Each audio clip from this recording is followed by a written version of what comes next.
¿Qué tal? ¿Qué tal? ¿Cómo les va? Bienvenidos a una nueva emisión del Periscopio en este formato. Varios formatos tenemos este año para compartir con ustedes. Y hoy vamos a hablar de un tema que nos preocupa, que les preocupa a todos. No hay nadie que no esté preocupado por lo que están pasando por estos días en Brasil. Así que hoy tenemos aquí para charlar de la situación. Algunos están preocupados por Lula, otros están preocupados por la economía, otros por si crece o no crece, otros por el impacto en Argentina, pero no hay nadie que no esté preocupado por lo que efectivamente está pasando en nuestro país hermano. Está con nosotros Mariana Gainza, ella es socióloga, es investigadora del CONICET, y también está con nosotros Amílcar Salas Oroño, que es politólogo, y él justamente es un investigador sobre temas de América Latina. Y les voy a dar paso a nuestros panelistas permanentes aquí en el Periscopio para que les cuenten a ustedes por qué hoy nosotros vamos a hablar de Brasil. Señores y señores, Mario Santucho y María Pía López. Mario, ¿arrancás vos? ¿Cómo va? ¿Todo bien? Bien.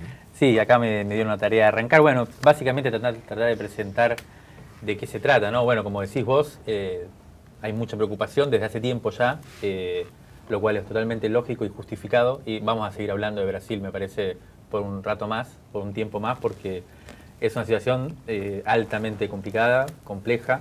Yo diría básicamente que estamos ante un escenario de postdemocrático, yo diría, ¿no? Donde está en juego el destino y en cierta medida la consistencia de qué es la democracia hoy, ¿no? Como punto de partida, por lo menos desde agosto del 2016, cuando empezó se concretó el impeachment, la destitución en ese momento de Dilma Rousseff, la presidenta, a partir de una acusación judicial con poco fundamento. En este proceso se llama lavajato, ¿no? Que es un proceso en donde se acusa a buena parte del sistema político brasileño de corrupción. Creo que tiene un momento clave este proceso, ¿no? Postdemocrático, diría yo, hace poco, los días 6 y 7 de abril, cuando finalmente Lula, el líder principal del Partido de los Trabajadores en Brasil y 2 veces candidato a presidente, bueno, muy conocido por todos, es encarcelado. También en el marco de otra acusación, pero dentro del mismo proceso judicial que el lavajato, ¿no? Con el objetivo fundamental de que no se presente, que no pueda presentarse a las elecciones en octubre, ¿no? Son las elecciones de este año, en donde, según todas las encuestas y todos los escenarios posibles, sería el próximo presidente, después de haber sido ya 2 veces presidente de Brasil.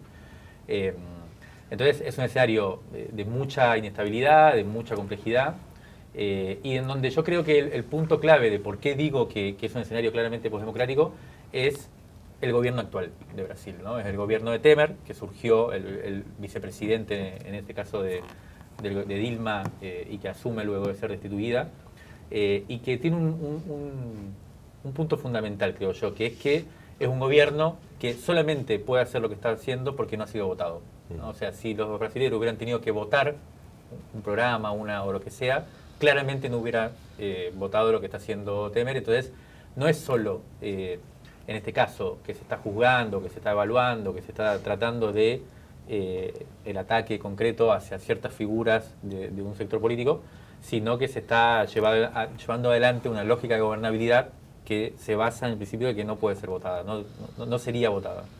Entonces, bueno, un poco este es el punto de partida, y la cantidad de aristas que tienes, como decías vos, es políticas, económicas, y el impacto en Argentina total, ¿no? Sí, yo creo que esto que dice Mario, en escenario postdemocrático, pensaría también qué fuerzas se pusieron en juego para pensar cuál es la situación actual de Brasil, y también por qué muchos sentimos que lo que pasa en Brasil indica un cierto trayecto para la región en su conjunto y también y muy especialmente para la Argentina. Y me parece que hay que pensar la articulación de un movimiento judicial, digamos, de una cantidad de movidas bajo la denuncia de corrupción y de entramados que generan una suerte de apariencia de Estado de Derecho en relación a esto, junto con un poder mediático muy característico, muy concentrado alrededor de la red del globo, y también otro fenómeno que me parece que es central para caracterizar la situación brasileña hoy, que es la represión social, ¿no? Y entonces en esa secuencia que estaba haciendo Mario recién, que decía va del golpe contra Dilma a la prisión de Lula, yo pondría como un tercer hito muy significativo para pensar esto, el asesinato de Mariel Franco. Digamos, y pensando que alrededor del asesinato de Mariel Franco también se expresa otro hilo de la coyuntura brasileña que tiene que ver con la intervención militar en las barriadas populares y con la persecución asesina respecto de militantes sociales, ¿no? Entonces me parece que este escenario que se configura en Brasil entre instituciones judiciales, poder mediático y formas de represión al conflicto social y también a las clases populares en general, hablan de la coyuntura latinoamericana. Todos vemos con cierto estupor las cosas que van pasando en nuestro país vecino.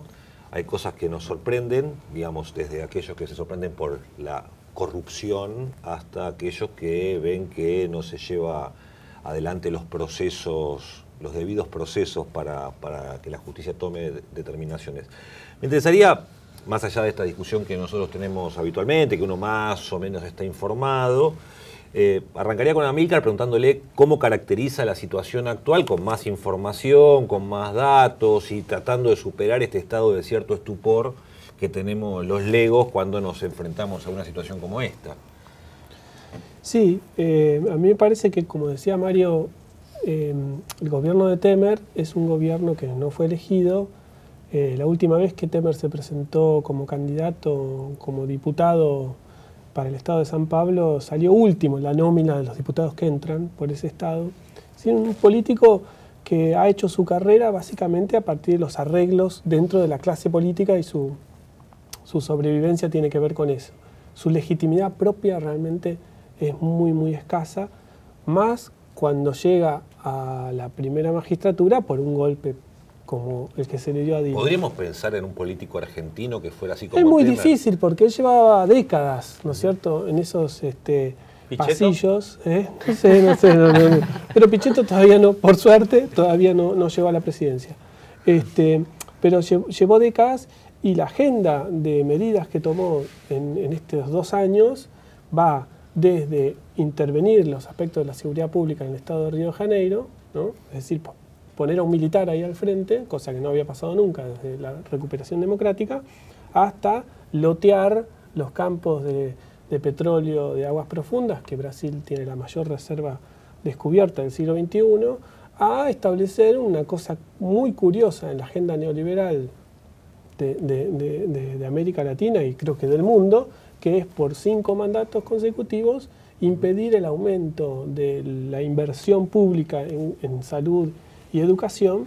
Digo, ha tomado medidas Temer que realmente solo se pueden comprender que las haya tomado, como bien decía Mario, en base a que no tiene ninguna potestad para hacerlo, ¿no?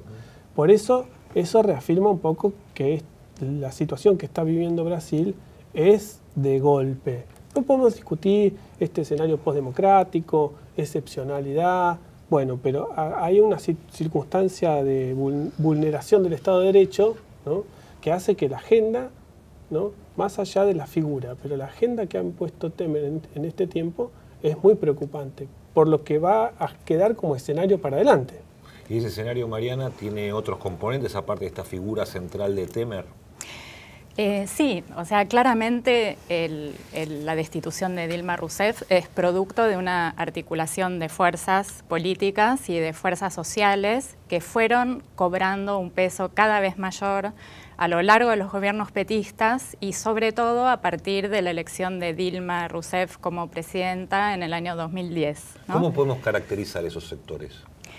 Básicamente, toda la política conservadora de Brasil en una alianza explícita. La destitución se logra porque el partido, la socialdemocracia brasilera, el PCDB, se alía con el PMDB, que era el partido, digamos, conservador clásico que estaba en la base aliada del PT, para articular la destitución de Dilma y llevar adelante ese proceso que en primera instancia es un proceso parlamentario. Entonces la primera, digamos, la segunda complicidad sistemáticamente requerida para la destitución de Dilma es la actuación mancomunada y articulada de todos los políticos de la oposición de derecha al PT. en el Congreso Nacional. Esto implica las presidencias del Senado y de diputados. Y digo, en segundo lugar, porque en primer lugar diría la imposibilidad de avanzar en contra de la concentración mediática en Brasil y del monopolio el monopolio mediático Globo, tuvo un peso absolutamente fundamental. Uno puede relativizar a posteriori y hacer descansar la capacidad de acción de ese tipo de campañas en una fuerza real que sostenga a un gobierno popular en ejercicio del Ejecutivo. Pero es innegable el peso que tuvo la campaña mediática en la agitación que antecede la destitución de Dilma Rousseff.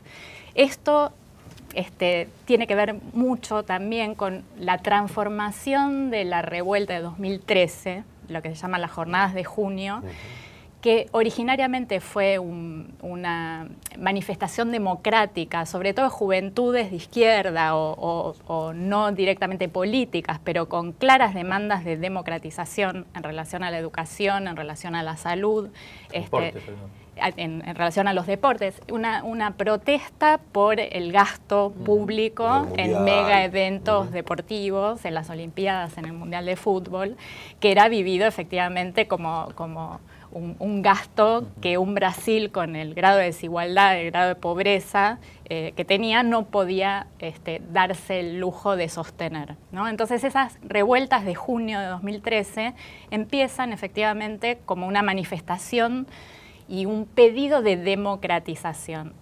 Muy rápidamente esas protestas van transformando su composición, en primer lugar, porque dejan de estar los jóvenes radicalizados o los jóvenes de izquierda en las calles y pasan a estar las clases medias indignadas por la corrupción. Y en este sentido, digo, el factor mediático es clave, porque sin las notas que aparecen todos los días en todos los noticieros de la TV, sin las notas en los grandes diarios de Brasil, esa opinión en relación a la corrupción inconmensurable del PT no hubiera tenido esa llegada, ¿no?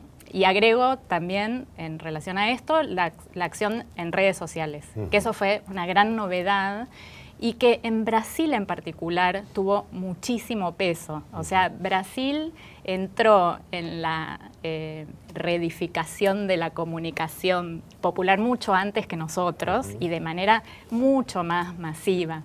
A mí a veces pienso cómo se dan los fenómenos, también trae de traerlo a la Argentina para establecer algún tipo de comparación, y por lo que planteabas, de algún modo daba cuenta me acordaba del Grupo A en el Congreso durante la gestión de Cristina Fernández, y los medios de comunicación jugando, digamos. ¿Se puede establecer un paralelismo o hay algunas diferencias que consideran ustedes, aunque sutiles, que se dan en Brasil y lo que se dio aquí en Argentina? Mira, yo te puedo hacer una comparación muy grosera e impresionista, inmediata, relativamente banal, pero creo que es verdadera y que todas tiene que esas ver aclaraciones. todas esas aclaraciones. En Brasil no existen contradicciones al interior del sistema de medios, como existen efectivamente en Argentina. O sea, no existe un diario de divulgación masiva como Página 12 con una trayectoria. No existe tampoco un periodismo de investigación que abreve de la historia de la investigación militante, que abreve en la trayectoria de Walsh. No hay nada parecido a eso en Brasil. Durante mucho tiempo eso fue la absoluta normalidad y de hecho los gobiernos del PT aceptaron que era no sé ni siquiera si lo llegaron a problematizar, ¿no? Probablemente no fue un problema. Y lo que yo pasé un tiempo en Brasil, en la época del gobierno de Lula, y es muy curiosa la estrategia de acción de los medios de comunicación. En relación al PT en el gobierno, que todos recordarán que Lula termina su gobierno con un 80% de aprobación de la opinión pública de su gestión, la cobertura del gobierno del PT se hacía por ataques y preservaciones, ¿no? Entonces se tiraban abajo ciertas figuras, se sostenían otras figuras y era relativamente ambiguo, muy probablemente por otro dato que todos tienen en cuenta, que es la gran burguesía brasilera se vio muy favorecida por las políticas neodesarrollistas del gobierno del PT. Con lo cual, en esa fase de acumulación o de expansión que dirigió el gobierno petista, no era tan urgente, digamos así, carcomer o destruir o derruir esa experiencia popular.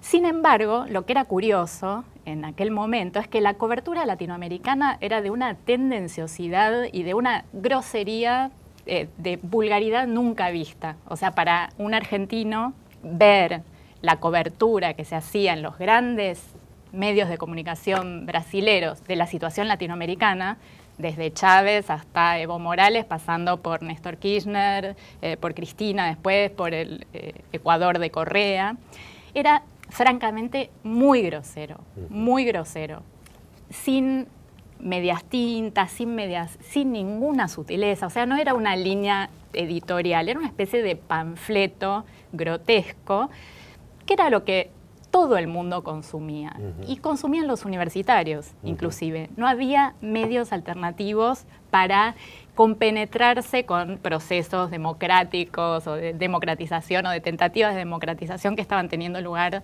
en ese momento. Entonces yo creo que efectivamente ahí, en instalar una especie de peligro inminente o peligro en vías de desarrollo, o peligro que podía llegar a instalarse finalmente en Brasil, a través del descenso desde el norte chavista hasta el moderado Brasil, el Brasil de la alianza de clases, de la negociación de la izquierda y de la derecha, ¿no? El Brasil que les encantaba a los politólogos, ¿no? De las instituciones fuertes, de los traspasos negociados de gobierno, de la perdurabilidad de las políticas públicas más allá de los cimbronazos, incluso el Brasil de la negociación en la transición democrática, que a los politólogos, perdón, Amílcar, les gustaba muchísimo.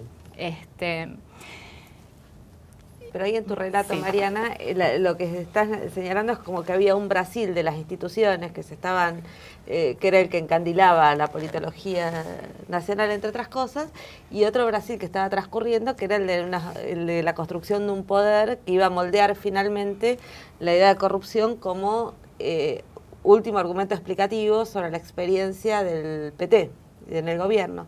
Ahí le preguntaría a Amílcar, ¿cómo pensás que se articuló la propia trayectoria del PT, la formación del tipo de partido que es el PT, con la posibilidad o no de de intervenir en lógicas de corrupción? Digo, Para advertirlas y eventualmente... Para advertirlas, para cultivarlas, corregirlas. digamos, para... Bueno, el Partido de Trabajadores se fundó durante el proceso dictatorial, ¿no? Todavía era la dictadura cuando hay una liberalización de ciertos derechos políticos. Entonces es un partido que de los años 80 hasta que llega al gobierno, Lula se presenta 3 veces, pierde 3 oportunidades, en el 2002 vence. En esa trayectoria el partido también fue perdiendo su identidad y su fisonomía. Para bien y para mal siempre, las trayectorias partidarias cuando avanzan y logran, ¿no? La importancia, como para resaltarlo lo que decía Mariana, la importancia de la llegada de Lula a la presidencia en un país gobernado, ¿no? por élites políticas conservadoras, muy oligárquicas en un sentido, ¿no? de repeler cualquier intento de establecer medidas para el pueblo en un sentido de colocar al pueblo dentro del presupuesto público, ¿no? ¿Qué es lo que hizo en el fondo Lula? ¿No? Fue generar una estructura diferente de los presupuestos públicos del 2000 en adelante, no es menor para el caso brasilero. Bueno, en el transcurso de esta posibilidad de llegar a la presidencia y gobernar el país y colocar una serie de por lo menos 7 años a una tasa de crecimiento muy importante, ¿no? Hacer estas transformaciones sociales que han sido determinantes para la estructura social brasilera, que es pasar, ¿no?, a casi 29, 30 millones de personas de una clase social a otra, convertir a Brasil en un país que por primera vez en la historia tenía más empleados formales que informales, ¿no?, donde el corte de clase media pasaba, digamos, más allá del 50%, es decir, Lula transformó la estructura brasilera y lo tuvo que hacer en desmedro de su propio partido, de la ideología de su propio partido y haciendo estas alianzas y estas concesiones con el sistema político. Y eso hay que advertirlo porque formó parte también de la naturaleza del Partido de los Trabajadores en el gobierno, no ya en su etapa fundacional o de derrotas, sino en el gobierno. Una vez en el gobierno, el partido, en estas alianzas, como decía Mariana, con el Partido de los Trabajadores, con el Partido del Movimiento Brasilero y el PSDB, y otros partidos menores, ¿no es cierto? Esas alianzas fueron de alguna manera siendo cada vez más concesivas con la administración permanente de ciertos lugares y empresas estatales, ¿no?, que es en el fondo lo que termina en el escándalo de Petrobras, ¿no? Donde directores no puestos exclusivamente por el Partido de los Trabajadores, sino por aliados, ¿no?, empiezan a tener relaciones corruptas con los grandes ganadores de la etapa, que son las constructoras.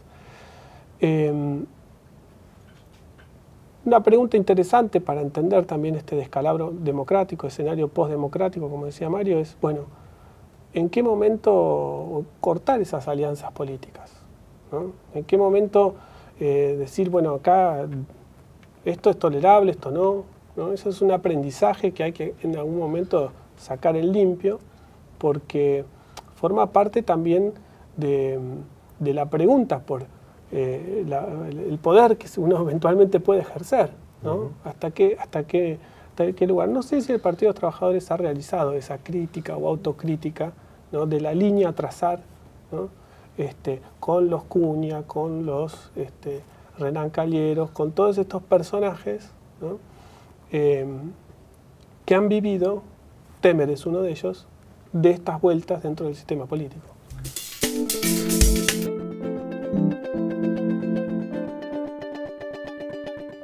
Recuerdo hace un tiempo cuando fue la crisis en Grecia, que ciertas personas con cierta candidez, cuando se votó el referéndum para salir del euro, cuando no cifras y qué sé yo, decían, esto es muy fácil.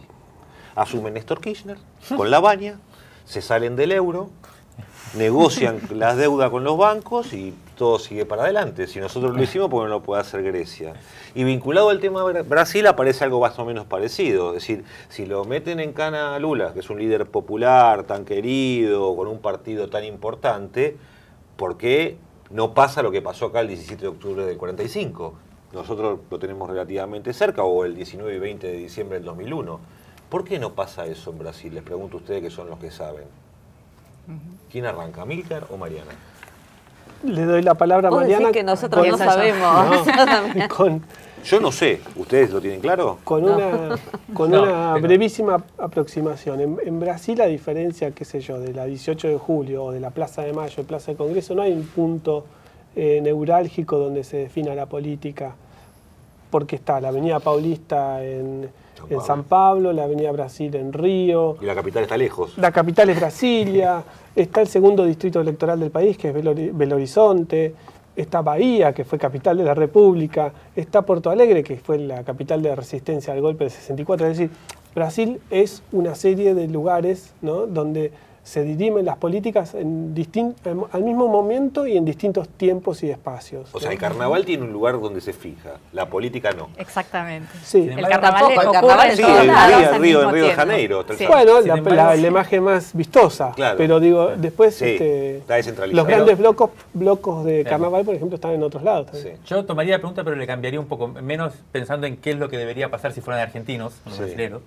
sino, pero sí volver un poco a algo que dijo Mariana, que es el 2013, donde ahí sí la gente estuvo en la calle y fue, si se quiere, el último acontecimiento callejero de Brasil, muy, muy fuerte y que de alguna manera está decidiendo también desde otro ángulo, que ya no es el del sistema político y el de la superestructura solamente, sino que es el de ciertos movimientos más de fondos, de por qué también está pasando lo que está pasando. Como decía Mariana, ahí hay, el 2013 es un movimiento complejo, que empieza como un intento de cuestionamiento, como una crítica, no necesariamente por derecha, al gobierno de Dilma, y yo ahí habría que también recordar algo que es el gobierno de Dilma, que es un gobierno muy complicado, ¿no? O sea, incluso todos los sectores más democráticos, de izquierda, muchos de los movimientos sociales de Brasil cuestionaron muchísimo al gobierno de Dilma por la diferencia entre lo que prometió y lo que después gobernó efectivamente, desde el ministro de Economía, un montón de medidas que ya fue tomando, digamos, y que de alguna manera anticipaba un giro más conservador, más neoliberal, ¿no? De un gobierno. Entonces, yo creo que hay dos cosas ahí. ¿Por qué pasa esto con Dilma primero? Y por qué el 2013 se conjuga de una forma tan claramente derechista, ¿no? Como decía Mariana antes. Para mí hay elementos de crítica fuerte, un poco lo que planteaba Amílcar. Uno, primero, es cómo pensar este momento actual también de América Latina. Ahí hace poco estuve en Brasil hablando con un tipo que me parece que es interesante, porque incluso Lula mismo lo puso, justo su último discurso antes de ir a la cárcel, lo puso en un primer plano interesante, que es Guilherme Boulos, un dirigente de izquierda del Movimiento de Trabajadores Sin Techo, que ahora es el candidato a presidente por la oposición de izquierda al PT, si se quiere, o por un grupo más de izquierda del PT, que el tipo contaba algo que decía, su análisis es el siguiente: el gobierno, los dos gobiernos de Lula, que fueron gobiernos muy buenos, que se fue con un 80% de aceptación y demás, y que fueron un gobierno donde incorporó un montón de gente, sacó de la pobreza, lo que se dice, ¿no? Que incluso Lula dijo, por eso nos están mandando a preso. Bueno, fue un gobierno en donde se daba una situación global y una situación de inserción de Brasil en ese momento, como pasó en Argentina, bastante favorable, y que se dio lo que Boulos decía, el gana-gana. O sea, todo el mundo ganó. Ganaron los pobres, que mejoraron muchísimo su situación, ganaron mucho también los ricos, y la desigualdad social no se modificó. Ese esquema, esa situación, ese escenario entró en crisis. Ese escenario no pudo seguir así. Ya no hay margen para que eso permanezca así. Creo que hay que empezarlo también incluso para Argentina. Me parece que es una situación regional. Crisis de 2008. Por eso entonces, también. claro, crisis a partir de poco después, me parece. Bueno, sí, pero bueno.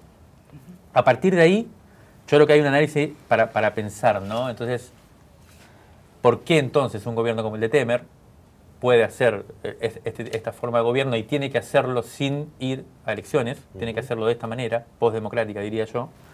Y la segunda pregunta que aparece, y que yo creo que es la que está pendiente, es ¿qué tendría que hacer los sectores populares, los sectores progresistas, de izquierda, para estar a la altura del escenario que se abre, ¿no? Que ya no es el de volver a los gobiernos, a los dos primeros gobiernos de Lula, en donde el esquema posible de acumulación de gana-gana no está más en juego. Entonces, a mí me parece que son elementos que yo creo que nos sacan un poco, para mí, de dos cosas que son, lo diría así como de una manera un poco provocativa, es todo culpa de los medios. Y la otra es, nosotros somos los buenos, los otros somos los malos. ¿Cómo hacemos para no mezclarnos? Yo creo que eso es así, son puntos de crítica fuerte, pero me parece que también tenemos preguntas para hacer y para responder que nos llevan a un nivel que capaz que no sabemos, yo creo que no sabemos todavía, pero que están ahí pendientes, y que de eso un poco depende la posibilidad de que haya, ¿no? Una especie de reacción más desafiante frente a las derechas, tanto en sus esquemas más golpistas como es Brasil, o en sus facetas más, en este caso Argentina, que ganan por elecciones, ¿no? Claro. ¿Qué opinas? Sí, yo partiría de lo que vos planteás en relación a las disyuntivas que se plantean en Grecia, porque eso te instala, digamos, en el tipo de neoliberalismo global que sería el post-crisis del 2008 y que es con el cual empieza a lidiar el gobierno Dilma, no el gobierno Lula. Entonces, un cambio de la situación estructural que sería más o menos la misma que enfrentó Cristina acá, allá fue enfrentada por Dilma. Cuando digo esto, lo digo también para traer a colación la comparación entre dos estilos de este enfrentamiento de esa coyuntura difícil y de la dificultad económica del momento.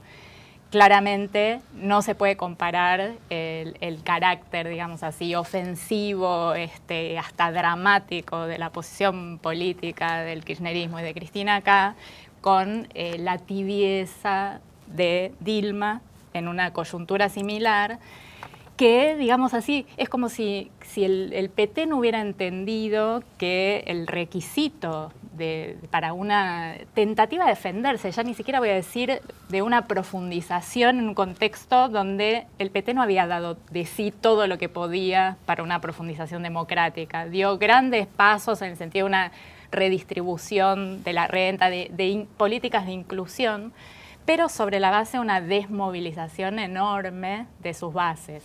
Eso es clave, algo que acá no sucedió con el kirchnerismo, ¿no? Entonces, en el momento en que se produce la politización de las derechas acá, hay simultáneamente una politización de las izquierdas o de los soportes o de las bases sociales del gobierno, de los que están efectivamente aguantando los trapos en las diversas situaciones, donde se plantea esa clásica polarización que fue la que nos tuvo en vilo del 2008 para adelante, ¿no? Claro. Casualmente el momento donde empiezan las dificultades objetivas, para decirlo así. En Brasil eso no se dio, y acá conecto un poco con la cuestión 2013 y 2001, ¿no? Porque yo creo que acá eso se dio justamente porque nosotros tuvimos la experiencia del 2001, es decir, tuvimos la experiencia muy encarnada de un estallido de las políticas neoliberales y de una apropiación de la contestación muy fuerte, muy vehemente, muy efectiva del pueblo, Claro. ¿no? Entonces, Es como si Dilma hubiera puesto de ministro de Economía a Cavallo.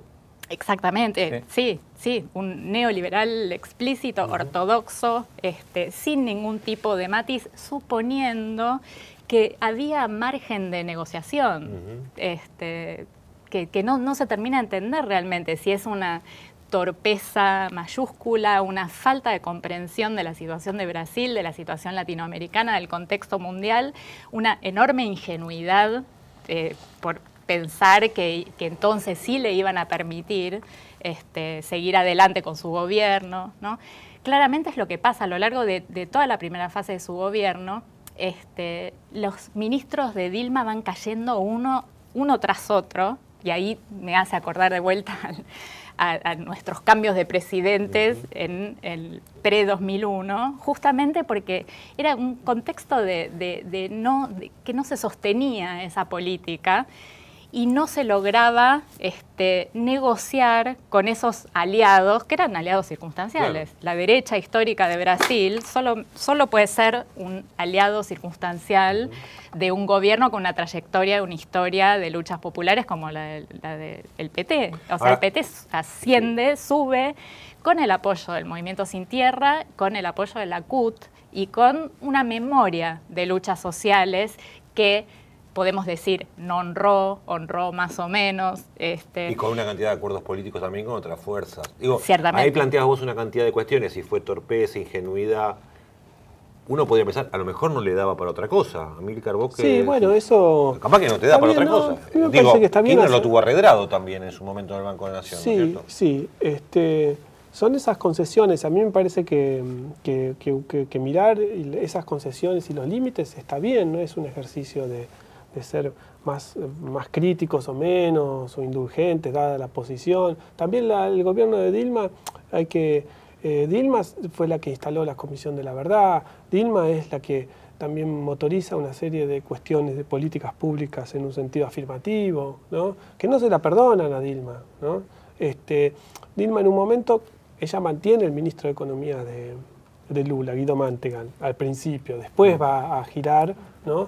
Y por cuestiones que también en algún momento tendrá que explicitarlo, el día que ella en el Senado da su alegato de defensivo, ¿no? Da algunas pistas de por qué esa reorientación macroeconómica, ¿no? En un momento Guido Mantega, el ministro de Economía, va fuerte contra las tasas de interés y todo el circuito, ¿no?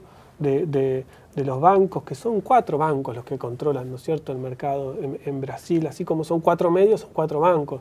Es una economía muy monopólica, es un país estructuralmente dificultoso de gobernar, ¿no? Hay que tener mucha autoridad y poder político para hacerlo, ¿no? Ahora, si vos ese poder político confiás en sujetos, ¿no?, muy grises y opacos, como el propio Temer, bueno, te sale mal. Pero digo, no es un país sencillo, y por eso también agregaría un detalle que no estamos tocando, que merece ser puntualizado: los intereses geopolíticos internacionales sobre ese país, ¿no?, que cuesta tanto gobernar, ¿no? Cuesta tanto gobernar, históricamente cuesta tanto gobernar, ¿no?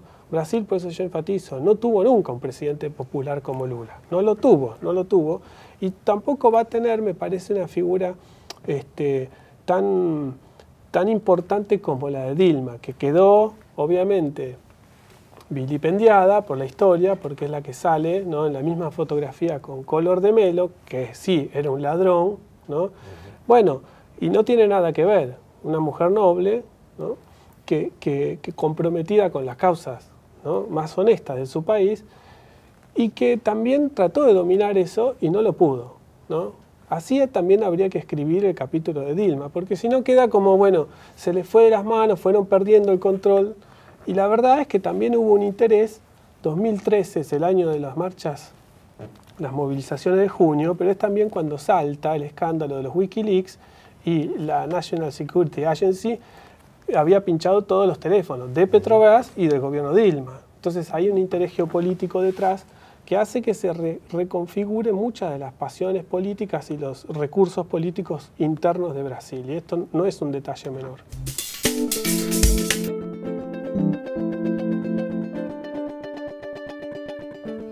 Hay algunos elementos que nos cuesta entender cuando analizamos otros países. Antes hablábamos lo de Grecia.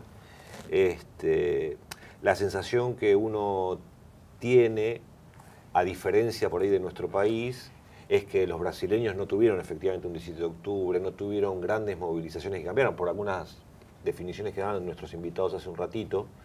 Habría que armar una plaza ahí para que la gente pueda manifestarse. Claramente es un problema arquitectónico, también, entre otras cosas, y un país muy grande. Pero además también existe una sensación de que Brasil tiene un proyecto, esto que a los politólogos siempre les gustó, qué sé yo, como de Getúlio Vargas para acá, como que su destino como está marcado por izquierda y por derecha, cosa que nosotros tampoco tenemos. Nosotros nos vamos bandeando de un lado para el otro sistemáticamente. Y en ese sentido uno diría, si está claro que Brasil será capitalista, potencia de América del Sur, y que Lula, por otra parte, colaboró muchísimo justamente en el desarrollo de ese proyecto político, incluyendo, por supuesto, ¿por qué lo limpian? Sobre todo, además, en este contexto donde uno piensa que como viene dándose Brasil y los otros candidatos que se perfilan, yo creo que hasta Lula lo van a terminar bancando hasta lo de Wall Street. No sé cómo lo ven, me parece muy delirante el planteo, porque lo que aparece por otro lado es un cachivache. Bueno, para mí me parece que ahí es como si estuviéramos poniendo el análisis en una sola dimensión, ¿no? Que es la lógica de la economía, indicaría que, aunque fuera, como dice Mario, ya no pueden ganar y ganar todos, sí. De todos modos, uno parecería que la opción por Lula es más racional para una burguesía como la brasileña que la opción que están llevando adelante con los distintos candidatos que se perfilan. Sin embargo, eso sería pensar que hay una racionalidad económica que logra explicar fenómenos que también juegan en el orden del imaginario, lo simbólico, lo ideológico, y que se inscriben en otras cosas. A mí me parece que la aparición de una figura como la de Lula remueve también algo fundamental en la sociedad brasileña y que tiene que ver con la constitución de lógicas jerárquicas que no son ajenas a la tradición esclavista. Entonces la aparición de una figura popular y de una política, que creo que lo dijeron Mariana y Amílcar de distintos modos, pero que tiene que ver con la aparición de una lógica que no es la de las élites. Y cuando es una lógica que no es la de las élites, implica cambios también en contra de la organización social de esas élites. No solo cambios de gestión de gobierno o de decisiones económicas, sino que trastoca el orden social de un modo muy sensible. Digo, cuando el día anterior que lo detuvieran a Lula, recuerdan la frase que dice, es, soy un presidente que no salió de la universidad y puedo enorgullecerme de ser el que más universidades ha creado. Bueno, esa dimensión que se pone en juego, a mí me parece que es central también para entender lo que se juega en contra del PT. Porque aunque fuera una alternativa de gobernabilidad seria, de las perspectivas de todos los sectores, hay una ofensiva conservadora contra el PT que es muy reactiva y que pone en juego todo el tiempo, me parece, formas muy racistas, misóginas y clasistas. Digo, y ese proceso lo vimos desde la destitución de Dilma en adelante. Entonces hay una dimensión donde no es solo la racionalidad de los actores los que nos explica lo que se juega, sino también algo de conmoción del orden en que se concibe la existencia natural, ¿no? En relación a esto, sí, me parece que sin hacer determinismo económico, pero poniendo en conexión, digamos, la ofensa cultural a las élites que implica no solamente un presidente operario, industrial al que le falta un dedo y hacen chistes en Brasil, si uno se fija en las redes sociales, sobre el dedo faltante de Lula como siendo una mácula, ¿no? Es el un sin groncho, dedo, acá, un groncho sin dedo. Del ofensivo que es la legislación del trabajo doméstico, o sea, cuestiones que allá se hicieron como muy rápidamente y sin propaganda, ¿no? No es acá cuando se legisló la cuestión del trabajo doméstico, se hizo toda una manifestación pública acerca de la importancia de eso. Allá se hizo sin propaganda, o sea, hubiera una cantidad de mejoras efectivas de la vida de las clases populares, el ingreso a las universidades, el sistema de cuotas para el ingreso de negros, indígenas en las universidades, etc. Pero conectando esto, digamos, esa ofensa a las élites y ciertos procesos culturales y culturales religiosos, diría ahí. Ahí está el papel de los evangélicos, que es muy grave, del fundamentalismo evangélico, ¿no? Para no hacer un paquete con la multiplicidad de denominaciones evangélicas que existen. El neopentecostalismo fundamentalista en Brasil es tremendamente fuerte. Y a mí me gusta resaltar un hecho, volviendo a la cuestión de las manifestaciones de junio de 2013. La gran manifestación del pase libre, ¿no? Por el billete de transporte público de los estudiantes, de los jóvenes, es el 6 de junio. Y el 5 de junio, y también pensando en la cuestión arquitectónica, ¿no? Las plazas, en el foro público, en la explanada de los ministerios en Brasilia, se produce una manifestación gigante, o sea, de entre 50.000 y 100.000 personas, donde hay un discurso de un pastor protestante de la Asamblea de Dios, que es un discurso altamente beligerante, un discurso guerrero, donde explícitamente se dice: Brasil no va a permitir que los izquierdópatas que nos están asediando triunfen, porque Brasil es un Estado de Derecho y por lo tanto, decía el pastor, a esa multitud reunida en la plaza pública, en la gran plaza pública de Brasilia, diseñada por Niemeyer, que tuvo la utopía del país desarrollista, inclusivo, etc.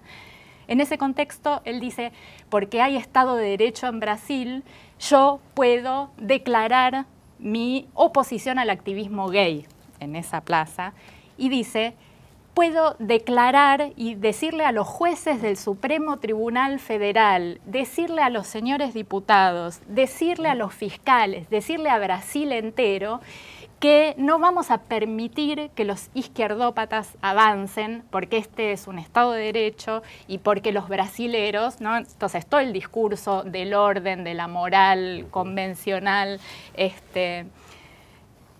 en una beligerancia, pero tremendamente explícita. El pastor se está comunicando directamente por teléfono celular el 5 de junio de 2013 con Eduardo Cunha, que está en la Cámara de Diputados votando el protocolo de la defensa del niño por nacer. Eso es parte también del discurso de este pastor que dice que hay peligro inclusive en la Suprema Corte de que haya algún juez abortista, ¿no? Entonces, todos los temas, diversidad sexual, aborto, política de género, abierta, todos esos temas están en la agenda. Y digo esto porque él dice que no se recuerda en Brasil una manifestación como esa desde la época de las directas ya. Nunca, dice, hubo un día de semana en Brasil reunida en la calle esta cantidad de gente. Y dice, nosotros vamos a hacer más y vamos a volver. Y hace gritar a la gente que el pueblo unido, el pueblo de Dios unido jamás será vencido. Entonces es claramente un acto de un líder, si queremos llamarle neopopulista ultraconservador, con una oratoria pulida, un ejercicio escénico, un dominio del espectáculo, porque tiene además un programa de televisión visto por millones de asistentes, espacio en todas las televisiones brasileras, donde claramente está diciendo, nosotros tenemos fuerza, vamos a acumular más fuerza, vamos a hacer más, y se está comparando con las fuerzas democráticas que jalonaron la historia de Brasil. Entonces está efectivamente midiendo una acumulación relativa. A mí lo que me parece es que la destitución de Dilma, el golpe y la situación que vive Lula hoy manifiesta que en esa batalla de masas en la calle, la del 6 de junio de 2013 y la del 5 de junio del 2013, ganó la del 5 de junio de 2013, que fue posteriormente apoyada por las multitudes caceroleras, que entonces no remitían a nuestro 2001 con demandas democráticas y demandas de reforma, sino los caceroleros contra Cristina Kirchner. Defensas de privilegios. Una discusión en un escenario mucho más acotado, digamos, y donde lo simbólico, como decía Pía, cobra un papel relevante y lo económico por ahí pasa a un segundo plano. Amílcar, cuando decimos élites en Brasil, en general uno lo tiende a pensar como las clases acomodadas. Uno pensar en la Argentina serían los sectores, los Amalita Lacroze de Fortabat, ni siquiera los Macris que vinieron después. En el caso de Brasil, ¿podríamos caracterizarla de esa manera? O a veces me da la sensación que las élites políticas en Brasil son como cuadros políticos, como una patria política que trabaja y delibera autónomamente casi de los partidos políticos, y donde además ni siquiera tiene intervención de gremios, de movimientos sociales, de punteros barriales, como sí por ahí pasa en Argentina. ¿Cómo podríamos caracterizar esa élite que ejerce la política dentro de Brasil puntualmente? Bueno, eso también me parece que hay que mirarlo con atención. Acá, en estas marchas que llamaron la atención, esta derecha que tomó las calles de forma multitudinaria en Brasil, porque ese es un dato de todos estos años, ¿no? Que la derecha se hizo muy numerosa ocupando los espacios. Quizás eso no sucedió de la manera multitudinaria que sucedió en Brasil, no sucedió en los otros países de América Latina. Entonces ahí hay un fenómeno que es particular. En una de esas, que es la más famosa, es la del 15 de marzo del 2016, preparando, ¿no? Ahí se mezcla todo. O Globo, que tiene los derechos del fútbol hasta que se termine el país, sí, ¿no es cierto? Suspendió la fecha del fútbol, dejó de transmitir, ¿no?, lo que es su corte de carne principal, para que se transmitiera en vivo la sesión que iría de diputados, iría a señalar que siguiera el proceso del impeachment, ¿no? Bueno, el escarnio a Dilma, aquella famosa sesión, ¿no?, transmitida en vivo por la Globo, fue preparada por una marcha multitudinaria de la derecha en la Avenida Paulista la semana previa, ¿no? Es decir, ahí se mezcla todo, el papel de los medios. Esa marcha fue fogoneada por 30, ¿no?, confederaciones empresariales, pero sobre todo la más importante, la Federación de Industriales del Estado de San Pablo, la Fiesp, ¿no? Jugó un papel fundamental. Una federación muy parecida a la UIA, donde ya no son las burguesías nacionales, ¿no?, son burguesías rentísticas, ¿no?, que si encuentran formas de de hacer rentable desde el punto de vista de la especulación financiera, lo hacen, ¿no? Es decir, ahí también hay una burguesía, así un capitalismo brasilero que ya es medio anfibio, va para un lado, va para el otro, esa idea de que se va a anclar en la reproducción de su capital en el territorio es medio anticuada esa idea, ¿no? Y la Fiesp, que también entonces tiene industriales como el presidente de aquel momento, Pablo Scaff, que apostaba, ¿no es cierto?, a la rentabilidad financiera de su propia empresa. Bueno, ese capitalismo jugó fuerte en esta movilización derecha para crear el clima, ¿no?, político que, como bien decía Pía, cambiara el humor, porque el humor se fue cambiando de a poco también por agendas que van entrando, ¿no? Agendas contra derechos civiles, contra determinadas posiciones, ¿no? Se fue construyendo todo un escenario, ¿no?, donde cada vez, en términos también del lenguaje y los discursos, el Partido de los Trabajadores y la voz de autoridad del propio Lula, ¿no?, fue perdiendo espacio, ¿no? Las jornadas del 2013 son importantes ponerlas sobre la mesa, pero sobre todo por lo que significaron. En Brasil, a partir del 2013, no había nadie que pudiera poner una voz de orden desde el punto de vista de la izquierda, ¿no? Lula había pasado una enfermedad, ¿no? Se había ido del gobierno, había pasado una enfermedad, ya su figura se había corrido un poco de la centralidad. Dilma no tenía la misma fuerza, entonces más que la importancia de los movimientos de abajo fue que ya no había nadie que pudiera más o menos organizar, y esa dispersión favoreció bastante, ¿no?, para que empezaran a tomar cuerpo distintos elementos de la derecha que, insisto, se hicieron masivas para las calles, ¿no?, se hicieron fuertes en las agendas parlamentarias. A partir de ahí, como decía Mariana, Eduardo Cunha, como presidente de la Cámara de Diputados, dejó pasar varias veces, varias instancias, el proyecto que declaraba el orgullo del día heterosexual, ¿no? Una cosa, bueno, una pequeña muestra de que él hacía cualquier cosa ahí y pasaba a las distintas comisiones y los diputados iban y firmaban, ¿no? Bueno, no llegó al plenario eso, pero como eso hubo un montón, sobre todo, y que sí pasaron, pautas bomba, como se le dice, bomba fiscal, que iban aumentando el presupuesto a ejecutar ese mismo año, cosa que el ministro de Economía tenía que hacer malabarismos. El ministro de Economía de Dilma tenía que hacer malabarismos para asegurar que buena parte de los subsidios y las grandes tajadas que se les daba a los industriales, con el pretexto de que había que tener alguna forma de reconversión por la crisis del 2008, ¿no?, se infló el presupuesto público. Si uno mira la transferencia que hay a los grandes capitales, se infló el presupuesto público de forma tal que cada vez se hacía más y más grande, se hizo inmanejable la situación económica. Digo, hay un escenario que se va armando, ¿no?, y en muy poco tiempo, y lo que llama la atención es de formas muy osadas, ¿no?, por ciertos liderazgos, incluso de la Federación de Industriales, ¿no?, y uno dice, bueno, ¿quién respaldó esta osadía del avance contra el gobierno de los trabajadores? Mario. Ya estamos casi cerrando, por eso. Sí. Yo por ahí quisiera dejar como alguna cosa que me quedo pensando del intercambio. Yo creo que por un lado insistiría con esto de cierta materialidad de las fuerzas, ¿no?, que se componen, no se oponen, pero que abren otro plano al de los sujetos políticos, actores políticos más de las élites y superestructurales, que explican un poco.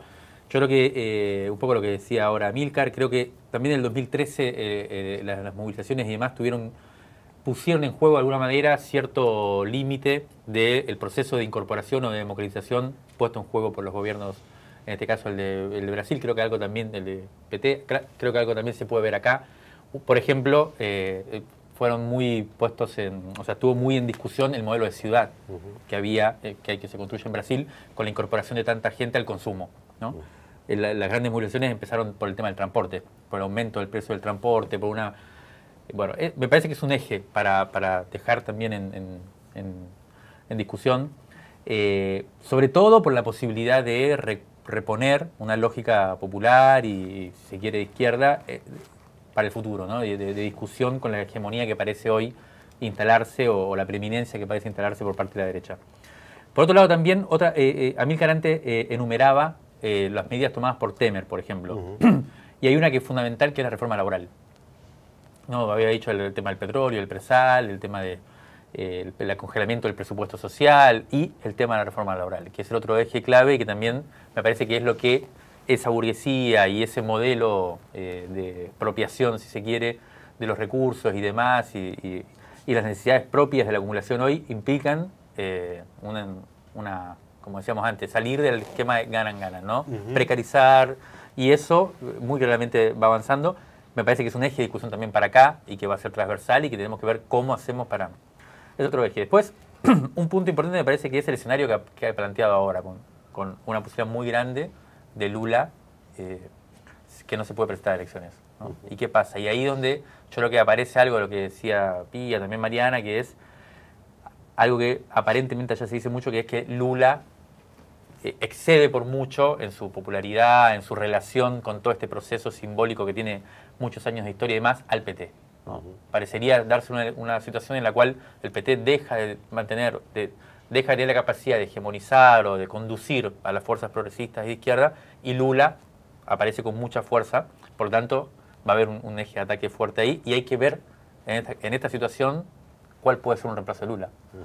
No aparece un candidato del PT que pueda reemplazar y cautivar este apoyo que tiene Lula, y es un escenario bastante dramático. O sea, realmente, si logran hacer eso, sí estarían coronando el impeachment,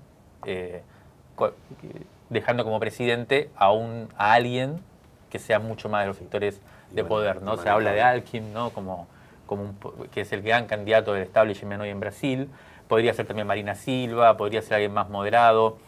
Les nace una amenaza, no sé si será una amenaza para ellos o no, también fácilmente disciplinable en todo caso, que es Bolsonaro, que es un tipo fascista, ¿no? que entra dentro de esta gama discursiva que contaba Mariana del evangelista. Bueno, es una situación de todas maneras bastante inestable, ¿no? Marcada por que no se sabe muy bien hacia dónde va a salir.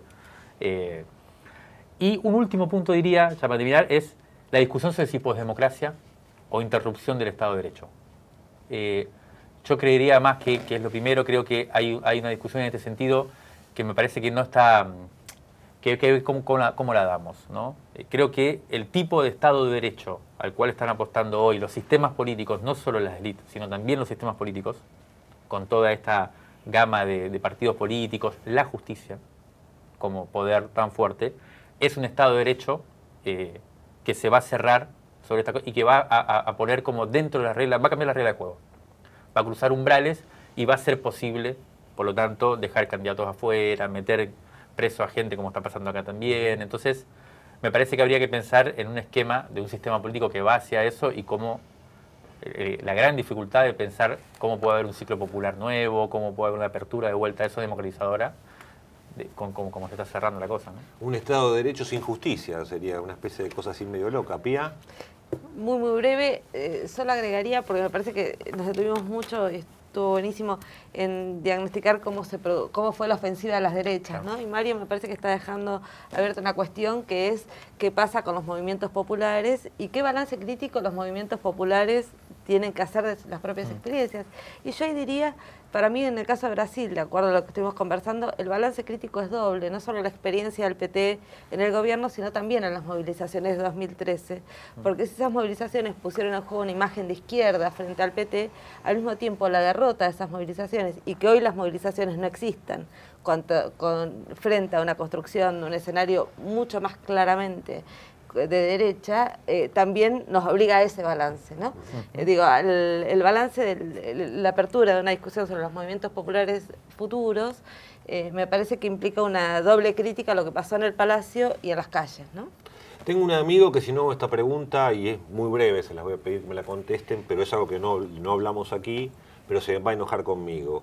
¿Qué papel ha jugado la Embajada de Estados Unidos en toda la movida en Brasil? Si es que ha jugado algo. Muy breve, para no detenernos mayormente en eso, pero me parece que es un detalle a contemplar. Bueno, el capítulo Estados Unidos-Brasil para para el resto de los países siempre fue observado como, bueno, ahí no hubo ni invasiones como en Centroamérica, ni tampoco quedó muy claro Siempre se pensó, bueno, Vargas, ¿no es cierto?, armó ahí un intercambio, por lo cual, bueno, buena parte de su capitalismo contemporáneo, lo que permitió construir el Brasil moderno, tuvo que ver con este apoyo, de alguna forma, los ferrocarriles estadounidense, ¿no? Ahora, pasó con el golpe del 64 a Goulart y insisto con esto que también empieza a ver a partir del 2010, que es cuando la revista Time le saca la tapa a Lula como el gran presidente, esto que mencionaba Mariana, ¿no?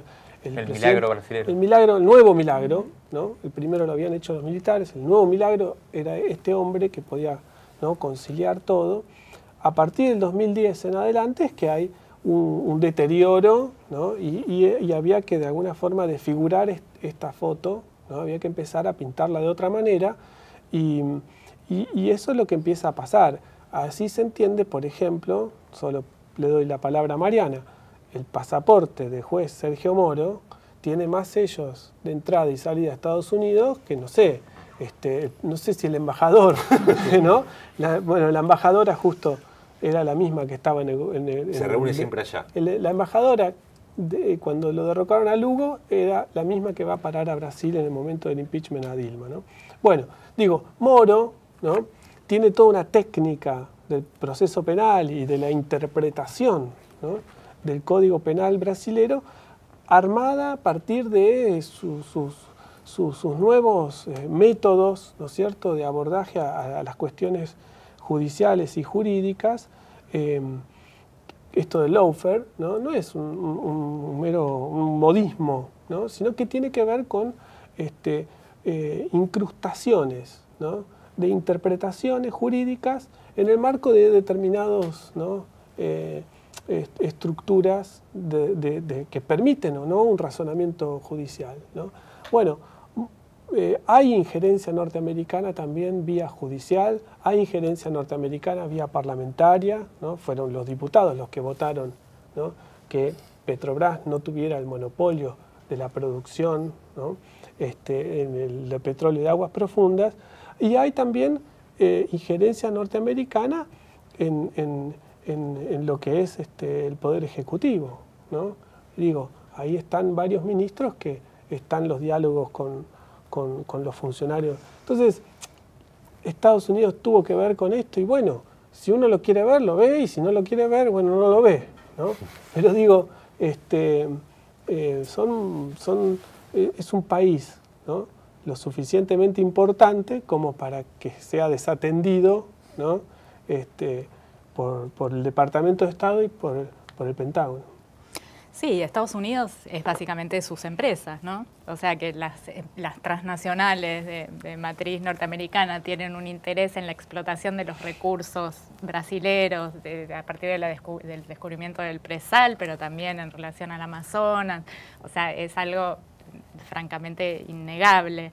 Eso quedó de manifiesto, como recordaba Amílcar, o vos, con el episodio del Wikileaks, que hizo que la moderada y tranquila Dilma suspendiera un viaje de encuentro con Obama.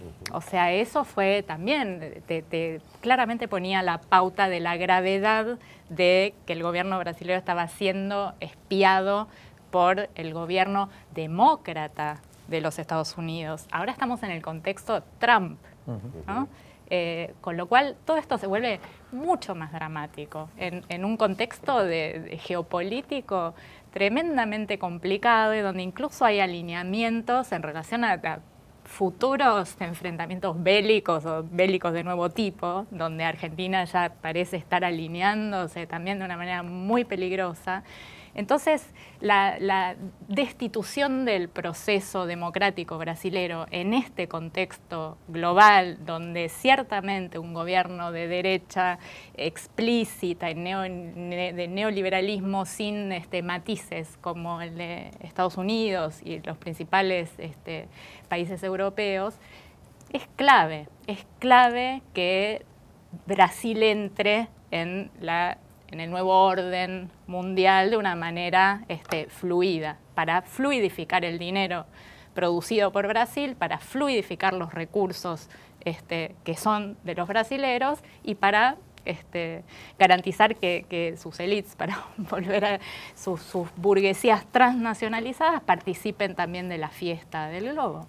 Mariana Gainza, Amílcar Cerezo, te agradecemos mucho, les agradecemos la visita a ambos para hablar de este tema de Brasil, que obviamente seguro que quedaron 248.500 aristas para abordar, obviamente siempre con nuestro equipo, con María Pía López. No digas equipo. ¿Por qué no? ¿Por qué no? ¿Por qué no? ¿Por qué no? Y Mario Santucho.